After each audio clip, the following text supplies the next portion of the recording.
Shalom peuple de Dieu, de partout vous nous suivez à travers le monde, que la grâce et la paix du Seigneur vous soient données en abondance. Bienvenue dans ce nouveau numéro de votre émission hebdomadaire 7 minutes avec Jésus. Nous parlerons ce matin d'un thème que nous avons intitulé « Vaincre le combat de minuit ». Vaincre le combat de minuit.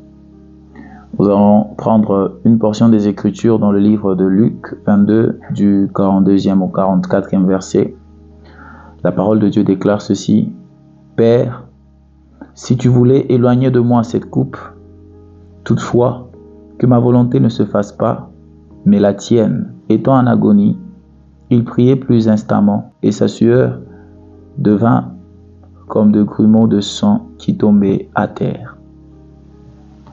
Vaincre le combat de minuit.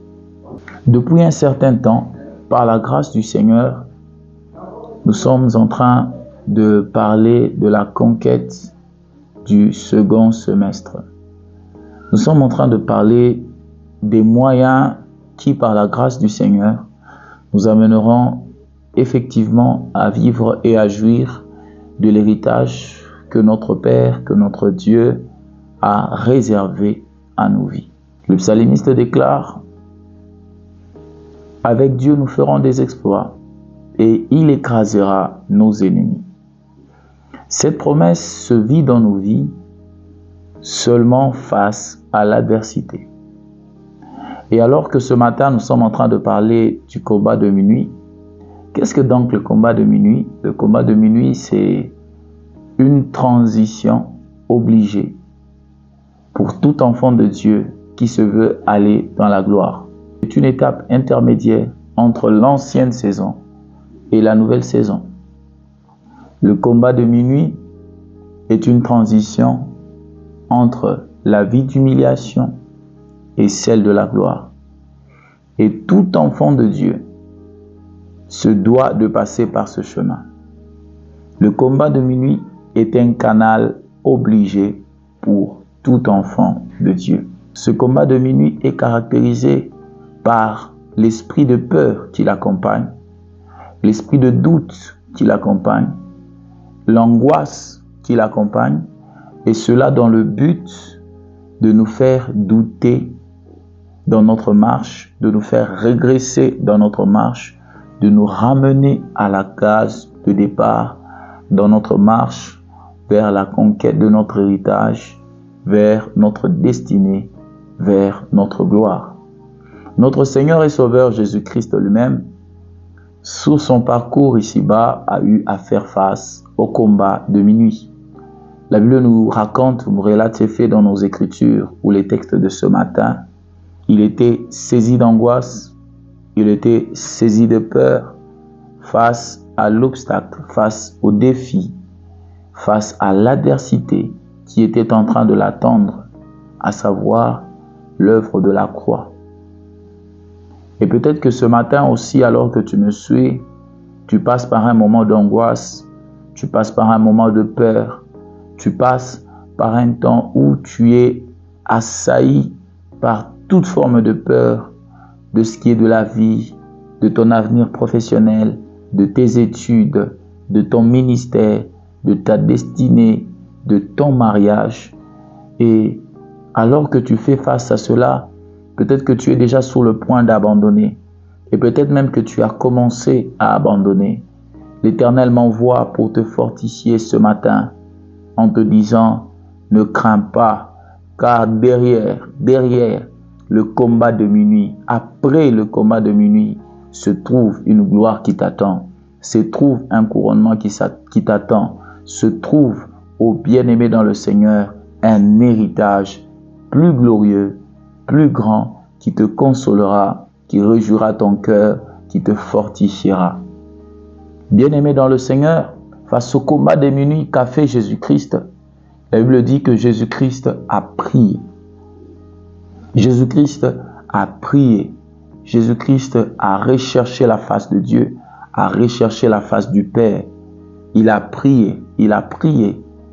Et le remède que le Père a donné à Jésus-Christ face au combat de minuit, c'est que le Père l'a fortifié. Manda braso prayadaba shaya. Je prie en ce moment pour toi qui me suis, qui passe par cette phase du combat de minuit, par l'écoute de cette parole, que tu sois fortifié et que tu tiennes ferme jusqu'au bout. Jésus-Christ a été fortifié et cette force qu'il a reçue l'a rendu capable de triompher du combat de minuit. Je prie que le ciel exauce la prière de quelqu'un qui recherche le secours de Dieu, qui recherche l'aide de Dieu dans cette situation qui te dépasse, où tu ne sais comment tu vas commencer, comment tu vas aboutir. Mais tu sais une chose, c'est que tu as besoin de l'aide de Dieu. Je prie que le ciel puisse t'accorder ce secours afin que tu triomphes Mandara Sobrayadaba Shaya de ce combat de minuit. Et derrière ta victoire sur le combat de minuit se cachent trois choses. La Bible déclare de Jésus-Christ dans le livre de Philippiens au chapitre 2, c'est pourquoi aussi Dieu premièrement l'a souverainement élevé. Je t'annonce ce matin, par ta victoire sur le combat de minuit, que Dieu va t'élever dans cette nouvelle saison, dans le nom puissant de Jésus-Christ. La deuxième des choses, c'est que Dieu t'accorde la renommée. Il est écrit, c'est pourquoi aussi Dieu l'a souverainement élevé. Il lui a donné un nom qui se lève au-dessus de tout nom. Je prie en cette nouvelle saison, par ta victoire sur le combat de minuit, que ta renommée puisse s'accroître, que la renommée de ta famille puisse s'accroître au travers de ta vie, au nom puissant de Jésus-Christ. La troisième des choses, aux bien-aimés dans le Seigneur qui arrive, c'est que Dieu t'élève aussi en puissance. La Bible déclare que devant son nom, tout genou fléchit et toute langue confesse qu'il est Seigneur, à la gloire de Dieu le Père. Je prie en cette semaine, par ta victoire sur le combat de minuit, que tout ce qui était obstacle devant toi, que tout géant, que toute adversité fléchisse désormais devant toi au nom de Jésus-Christ. Que tout ce qui dominait sur toi soit ton marchepied et fléchisse ses genoux devant toi au nom puissant de Jésus-Christ. Je le proclame ainsi, au nom de Jésus-Christ. Amen. Que Dieu vous bénisse abondamment. Merci de nous avoir suivis ce matin. Une fois de plus, c'était votre programme 7 minutes avec Jésus-Christ, qui est une initiative de l'église Méder, qui est une vision dirigée par le révérend pasteur Freddy Ilunga, qui est notre Père. Que la grâce et la faveur de Dieu demeurent votre partage. Rendez-vous la semaine prochaine.